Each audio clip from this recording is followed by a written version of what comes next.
Hey guys, there's somebody selling this same model TV on eBay right now, and it occurred to me I've never actually taken a very close look at mine, and this would be as good a time as any. It's a fairly uncommon set. It's a National Model TV-7 from, I'm guessing, 1948.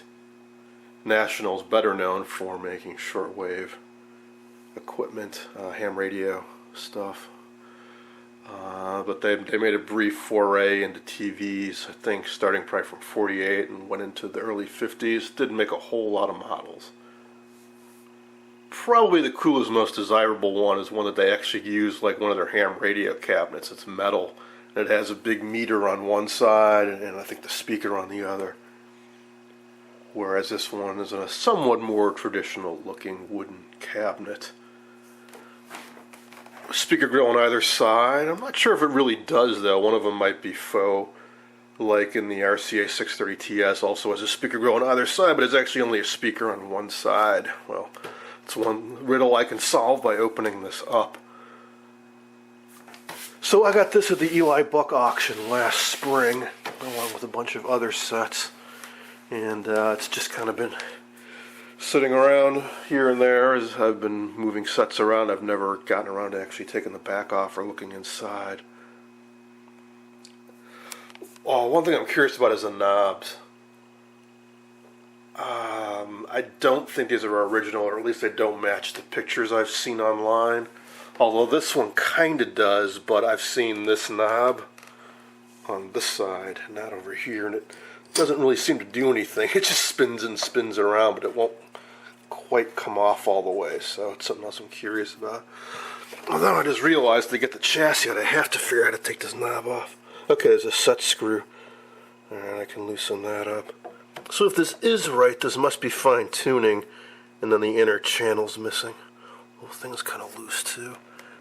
Decal's not in the greatest shape. This would be the channel numbers are on there, kind of faint.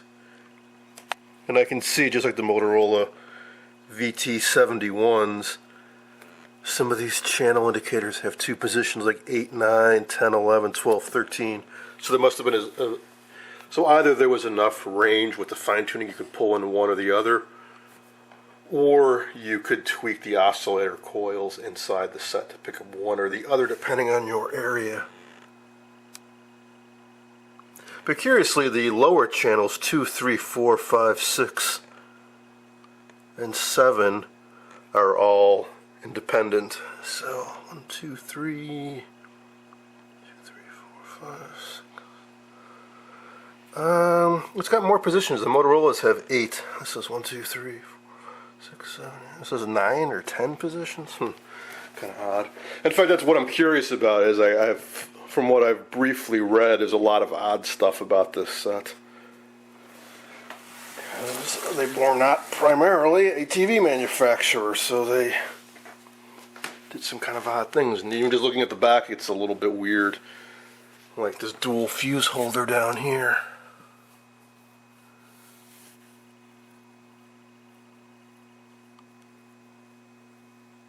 Huh, that's interesting. There's also some question as to did National actually make their TVs, or did they outsource it? Well, I'm not sure who the Hazeltine Corporation is.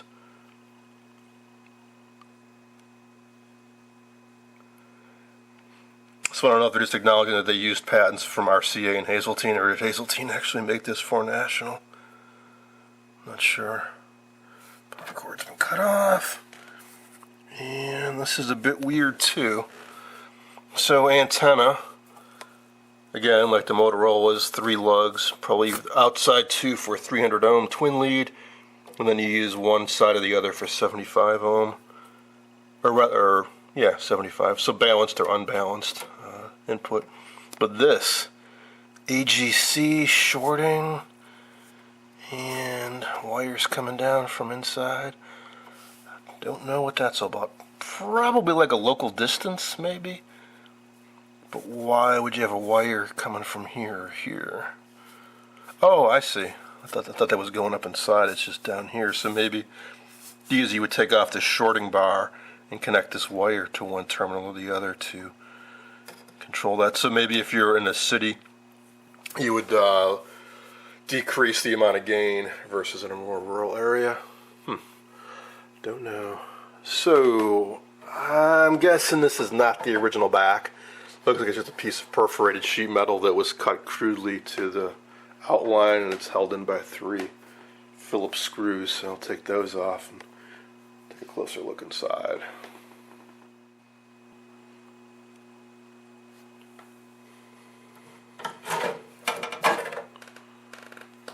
Okay, here's the first look inside. It does have dual speakers. Cool. Won't be stereo, of course, but it's got plenty of volume for a little 7-inch set. In fact, as far as 7-inch sets go, this is pretty darn big. Rather tall cabinet.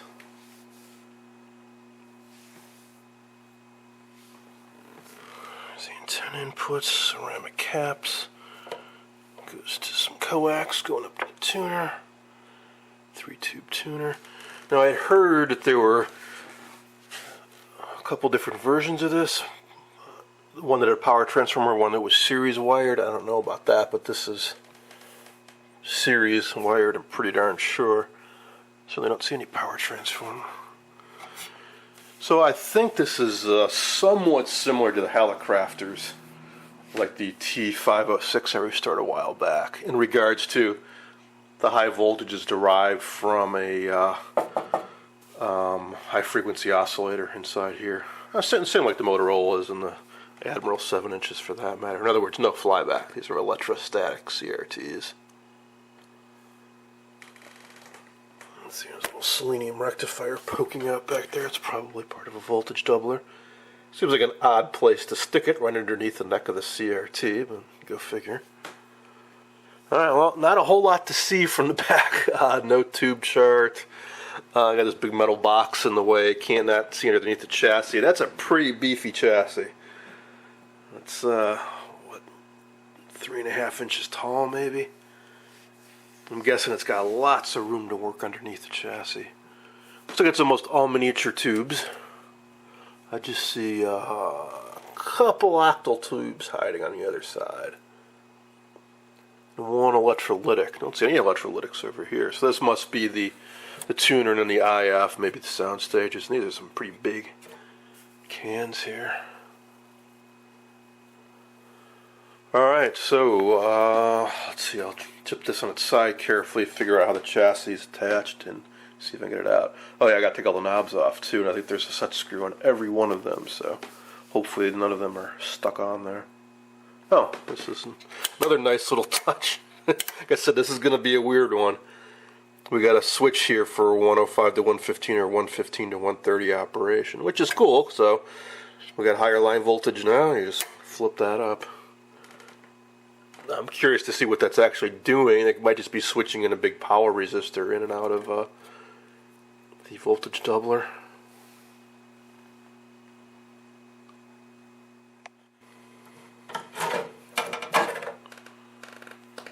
Okay, here's the first look inside. It does have dual speakers. Cool.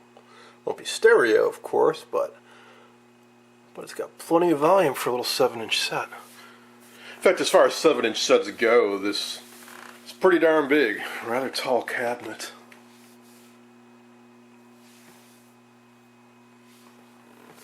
There's the antenna inputs, ceramic caps. Goes to some coax going up to the tuner. 3-tube tuner. Now, I had heard that there were a couple different versions of this. One that had a power transformer, one that was series wired. I don't know about that, but this is series wired, I'm pretty darn sure. So they don't see any power transformer. So I think this is somewhat similar to the Hallicrafters, like the T506 I restored a while back, in regards to the high voltages derived from a high frequency oscillator inside here. Same like the Motorola's and the Admiral 7 inches for that matter. In other words, no flyback. These are electrostatic CRTs.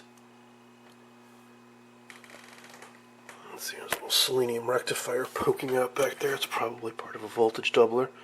Seems like an odd place to stick it, right underneath the neck of the CRT, but go figure.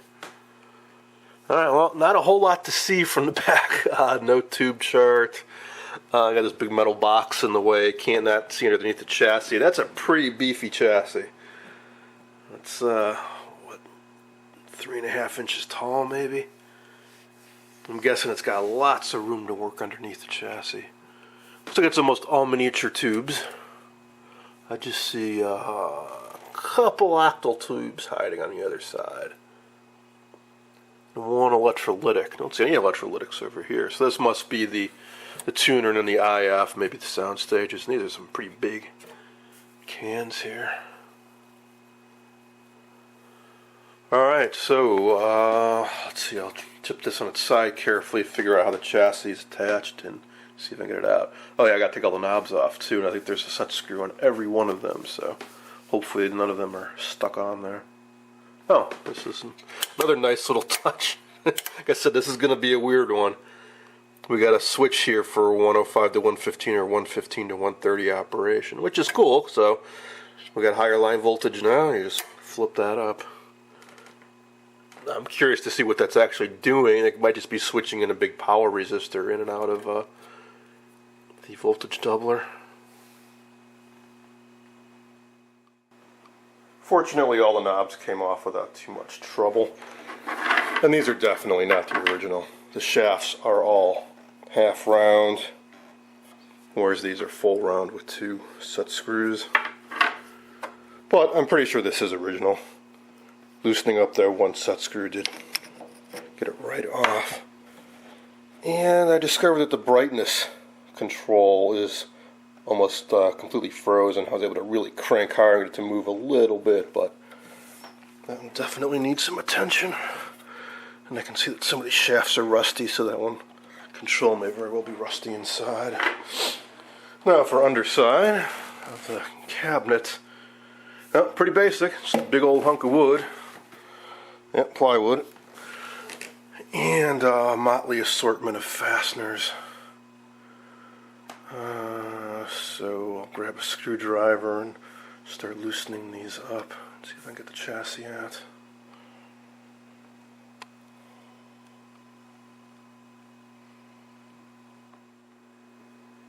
I was able to get all the screws out fairly easily, and now we can really see that they are rather different. Not even all the same thread pitch or head styles. So I don't know what kind of history this set has seen, but I doubt that's how it came out of the factory. So this should be loose now. The only thing I'm not sure about is the speakers. Are they attached to the chassis? Yes, they are. Cool. Okay, here it is. It does indeed all come out in one piece.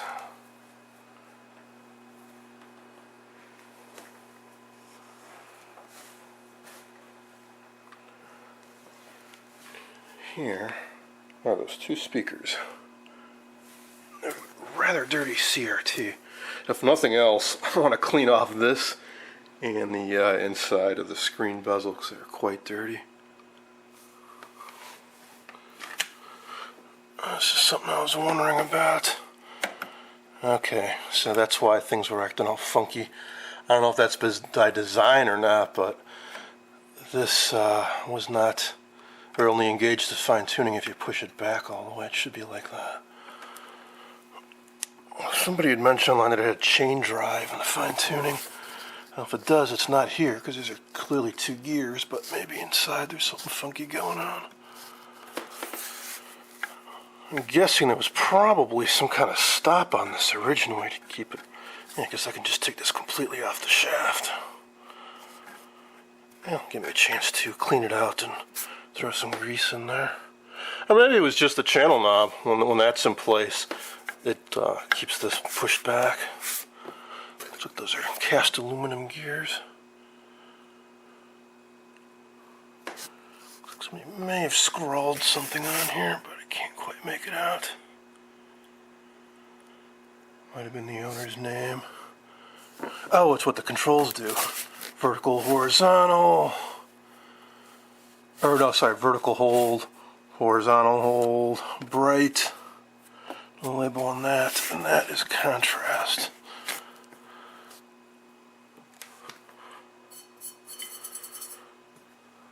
Yeah, it's on the outside, good. Okay, so I can see where the rest of the electrolytics are, and a 6x5 rectifier, and more electrolytics. This one's a little floppy. Oh, that is interesting. So it's a replacement, and they did not reinstall it on one of these things. It's just mounted right to the chassis, which would be why it's loose, I'm sure. So, we'll see. So I may have to do something about that. So a little output transformer on this speaker, but none on the other. Probably wired in parallel. One side of the voice coil's going to ground, one's going to a wire that runs down. Yeah, it probably goes over to this guy. I just noticed there's a warranty label underneath the CRT. This equipment is warranted to be free from defect, material, workmanship, and repair or replacement when made in any part which under normal installation, use, and service discloses defect, provide the unit, blah blah blah. National Company Inc. Malden, Massachusetts, USA. There's that switch, and there's a selenium rectifier.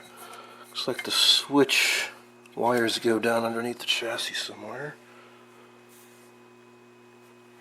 I'm thinking this is a replacement top on the high voltage cable. Yeah, I'm sure. There's no way that's factory. It's way too crude, but hey, at least it's got a cover. Alright, now here is the underside, and oh yeah, this is different. It's definitely different. This is way more like a World War II era ham radio than a TV.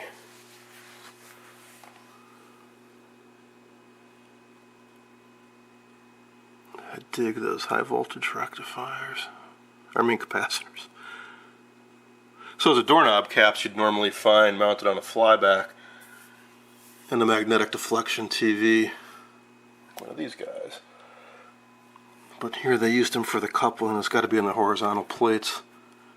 And they made up their own little funky S connectors, or twisted wire here, and they, to hold them in place, they twisted some wire around it.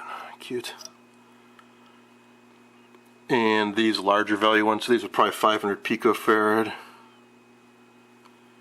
And these are 5,000 picofarad. These would probably be for the vertical.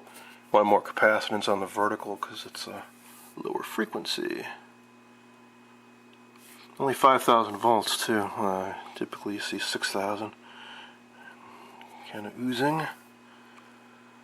Well, pretty much all the caps are a little bit sticky and waxy and oozing. Overall though, not much to it. I think I was figuring a very deep chassis. A whole lot of open space in here. I'm guessing the height of the chassis was dictated maybe by the tuner, which is some huge rotary switch wafers. 2 decks are ceramic and the other 3 are phenolic.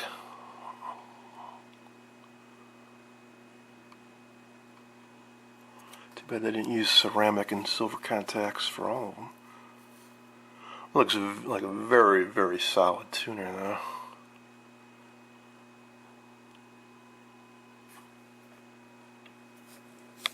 So what does that fine tuning actually do?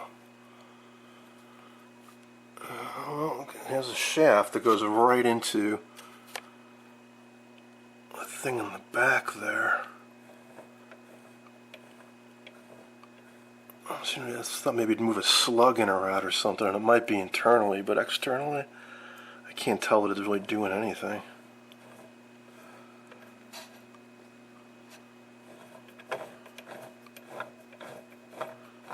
it does just keep turning and turning and turning forever.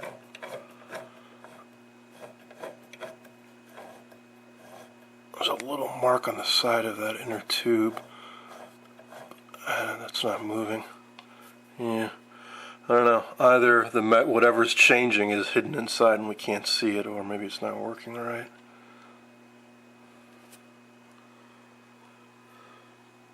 As for the rest, well, cool and power resistors. This is no doubt a replacement cap. It's way too crappily done to be a factory. These are probably factory though, because it's riveted to the chassis.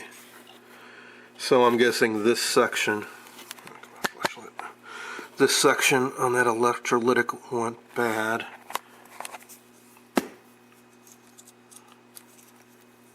And they just bypassed it externally.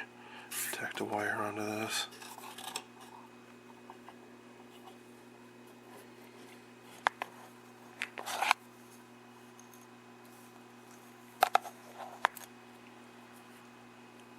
And all this is high voltage. So all these are dividers. And then these are centering and focus. Vertical, horizontal, center and focus.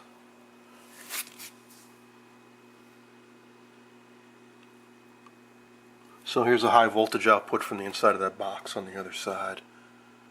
And it goes through all these resistors eventually to ground, and they tap at various potentials and feed those signals to the CRT. Pretty nifty way to do it. This thing looks like it will be so easy to work on.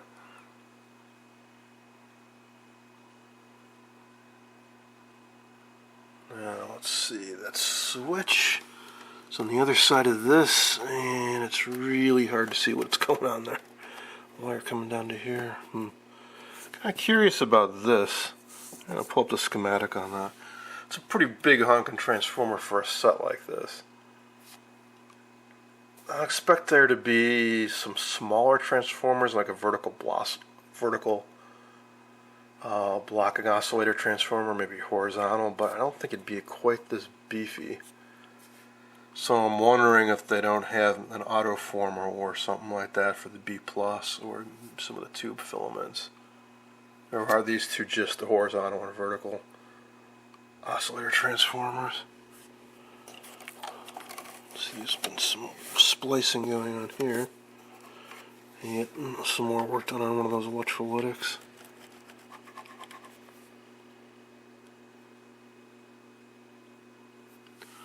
Nice grounding here, and it's straps running around.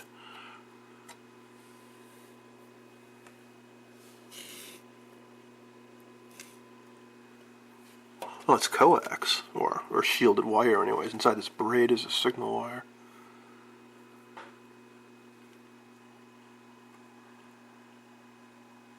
Well, it's nice to work on something or look at something completely different for a change.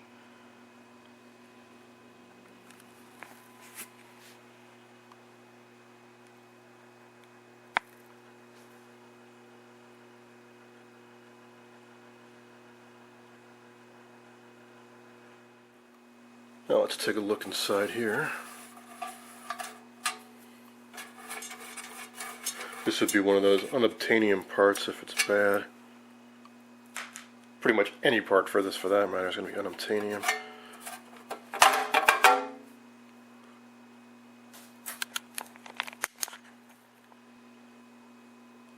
Okay, there's the RF coil. A bit more complicated than others I've seen. Probably because the feedback is built into this. In other sets, there's a feedback coil, tickler coil, that wraps around the rectifier tube, and this, it looks like it's this really fine winding up top. And we got a bunch of sections for the high voltage secondary, and then some thick windings down at the bottom for the primary. And that might be it. It's probably a 6C4. This might be the whole oscillator and driver tube. And looks a little bit beefier. Might be a 12AU7. Weird, I don't see any number on it anywhere. Oh, there. Yeah, it's 12AU7.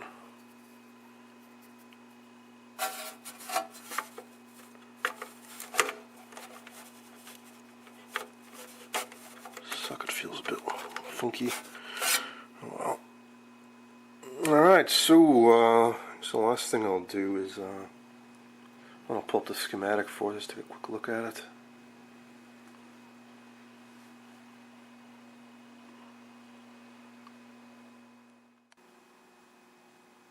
I pulled up a copy of the rider's service info, so let's quickly go through this. First off, here is what that switch does. So yes, there is an auto former of sorts. Yes, that works like those back boost or buck boost modifications I've heard about for running vintage radios off of higher AC line voltages. Let's see. A schematic.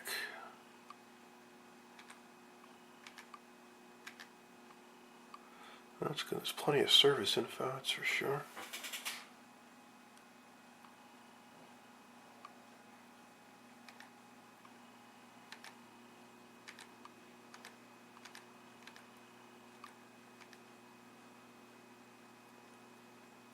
Alright, here's the schematic. It's kind of hard to read.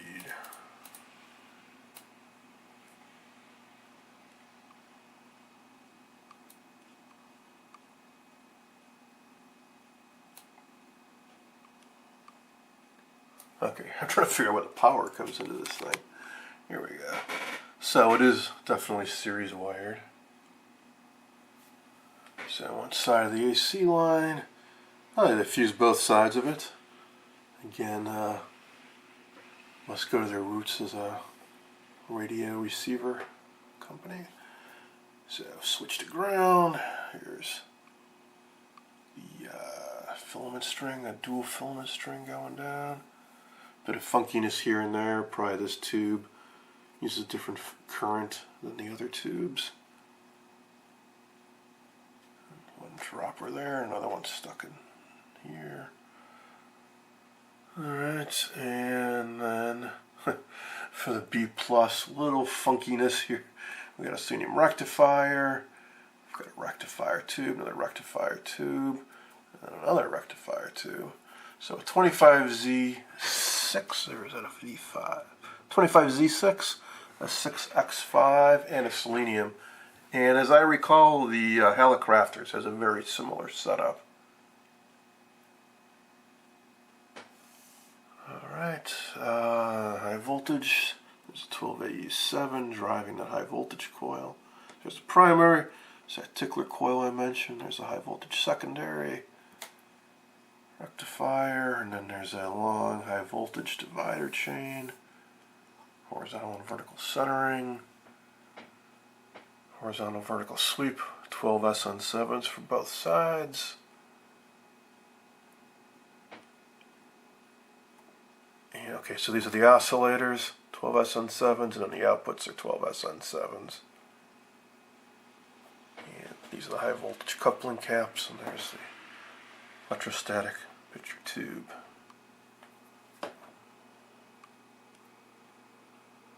So I was wondering about those big transformers. It sure looks like these oscillators are just completely resistors and capacitors.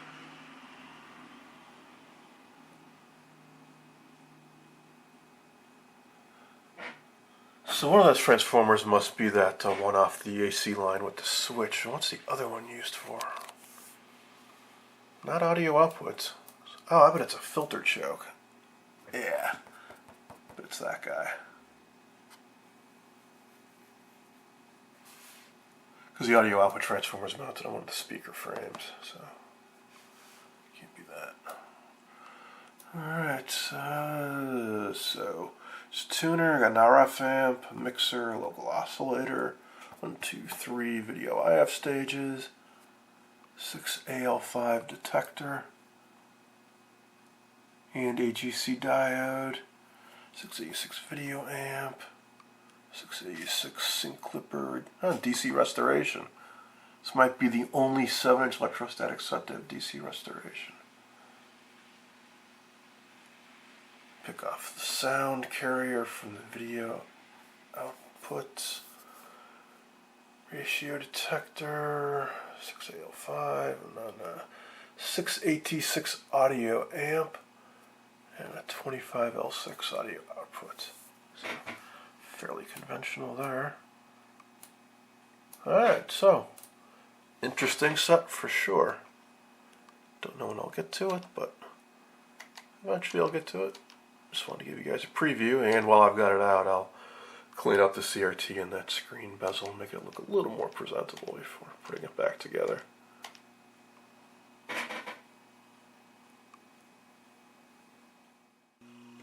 The CRT face cleaned up nicely, and I went around and cleaned up the tubes a little bit. This one I thought was kind of interesting. It's a guaranteed electron tube. I never came across that brand before. And check out these sockets. They're not all ceramic, but in this area, all the octal sockets are. A rather nice touch. None of the 7-pin sockets are ceramic, though, and a few of the octals are plastic. So, not sure why they did some ceramic and some not.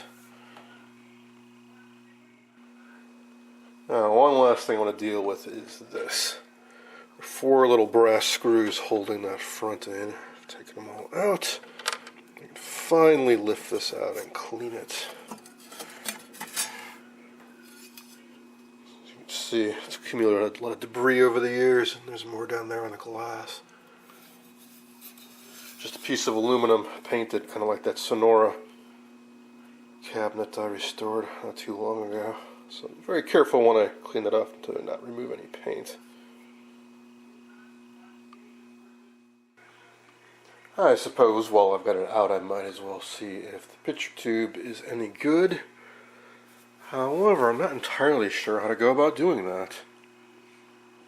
It doesn't have your typical socket. Well, I mean it does, but the socket is mounted on this U bracket here.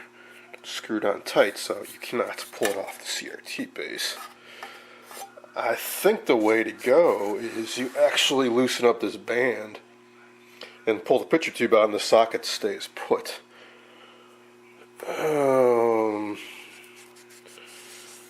Okay, yeah, I'll do that. I was going to say sometimes the foam here gets rock hard, kind of fuses to the glass, and if it was like that I wouldn't be too keen on taking it out, but this uses felt, and I can see it's very pliable, so I don't think there'll be any issue with loosening this up and pulling the CRT out. Well, it was easy to loosen up this band, but this did not want to come out of the socket. I ended up taking a little flat-bladed screwdriver and slowly worked it in between the pins, used like a pry bar, and finally started to come loose. One advantage to having this setup is it's not so tricky to get the picture centered. It's a real pain on the Motorola sets because they have a clamp that comes down around the neck, and they're held kind of tight by a gasket up at the front. And you do need to rotate these to get the picture perfectly horizontal and vertical. But with this, that's what these screws are for. You can loosen them up and you get a little bit of leeway. But I'm guessing that it's set up right now for a good level horizontal, so I won't mess with that at all. Should be okay. So this is now ready to come out. The getter, well, seen better and I've seen worse, so I'll reserve judgment till I get it on the tester. I just realized that the only 4 sockets that are ceramic are the 12 SN7s, so the horizontal and vertical oscillator and the horizontal and vertical output, which are fairly critical to the operation of the set. So I'm thinking they use them for better stability. I don't know.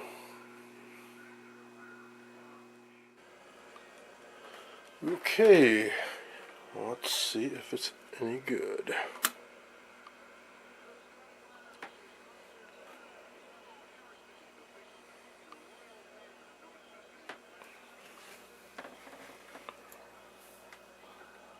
It's glowing.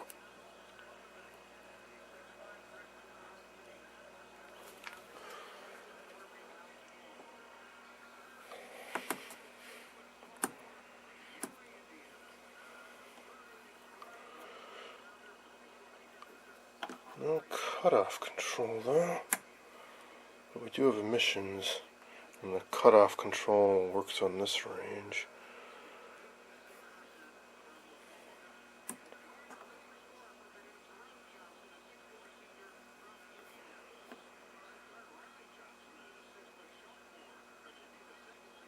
Starting to get some response on the cutoff.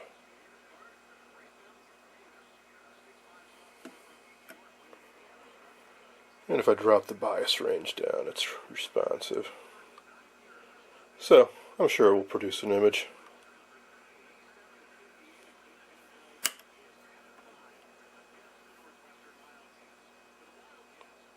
And it's starting to get more responsive as it warms up. Yeah, I'll sit for a couple minutes and come back to it. It's been about 5 minutes, and the cutoff on the 68 volt range is getting better, so I'm not concerned about this CRT. So I'm sure it'll produce an image, and emissions are well into the green. Emission life test is rock solid. Every 7JP4 I've tested has tested pretty much the same. The only real test for these is to put it into a working set, because a lot of the image is dependent on the quality of the phosphor. These sets do not have a bent electron gun. The ions bombard the phosphor continuously. They get dimmer over time. Alright, something else you can do with this tester. When you're testing emissions and you crank the cutoff up, it will actually produce a spot on the face of the CRT. Again, not a real indicator of much of anything, but it's nice to see that this, even with this really low voltage, only a few hundred volts on the second grid, it can actually produce a splotch on the face of the CRT. If the electron gun was really weak, I suspect that would not happen.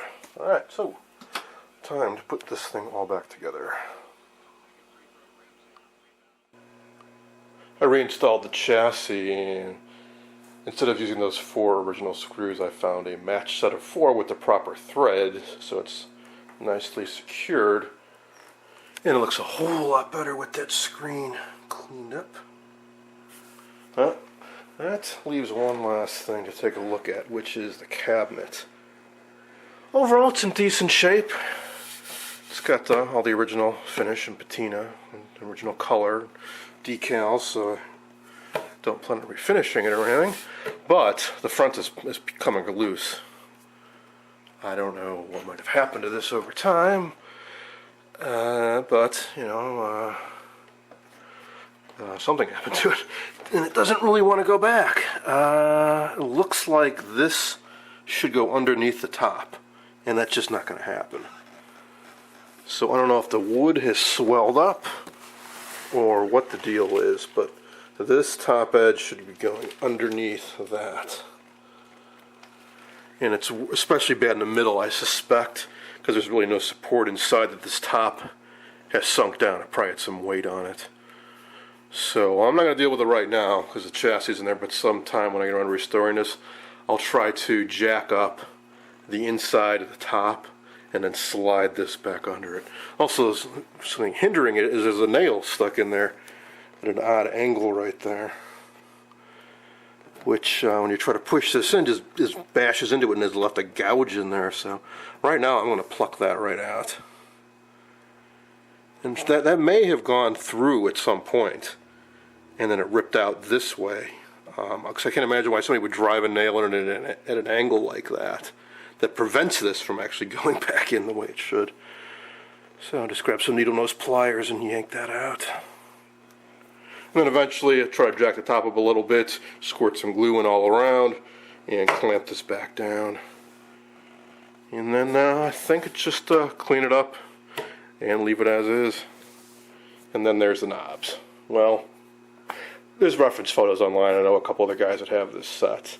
so I know what they look like, but could take a long time, if ever, to find them. So I'll just put these back on for now, and I'll dig up a channel knob, so at least that can be turned. I did briefly try it with one of these. It takes a bit of force, but it does turn.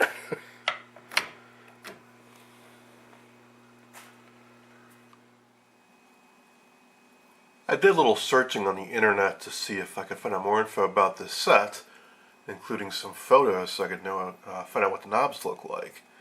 And this is what most look like. This is a typical example where there are two holes up here for mounting a magnifier, and this is what the knobs look like. So the knob that I have for fine tuning, most sets they show it on the volume. And then there's a series of knobs like this, brown plastic or Bakelite with a brass insert, and a channel knob that has an inner fine tuning and an outer plastic knob that kind of surrounds it with like a paddle to rotate it. Which got me confused because I've got this knob over here.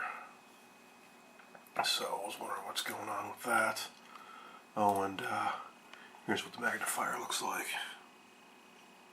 Well, I kept digging and eventually I found this photo at the early television org website where, hey, that looks like the fine-tuning knob I've got.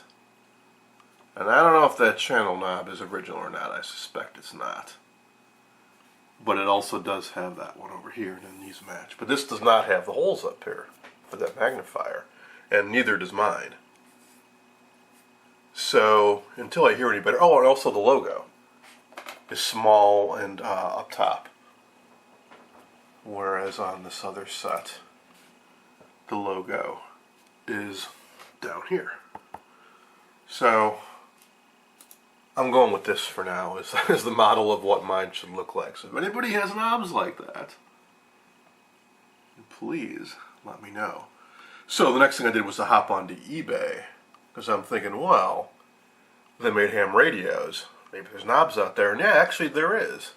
There's one knob that looks like I could probably use this for the volume knob, but it's black.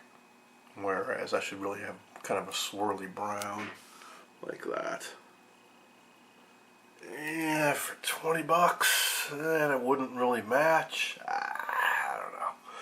I don't know. And that's all I could find.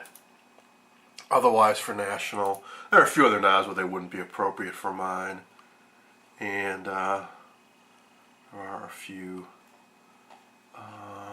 radios. Not many, though. So here's an NC125, for example. And these kind of look like that knob, but these definitely don't.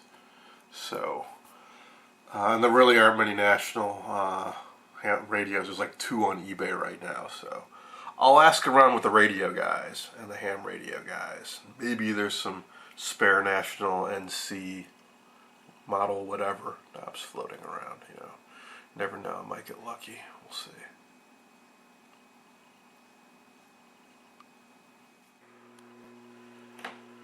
Well, that's going to be it for now. I hope you enjoyed this look at a National TV-7 from around 1948.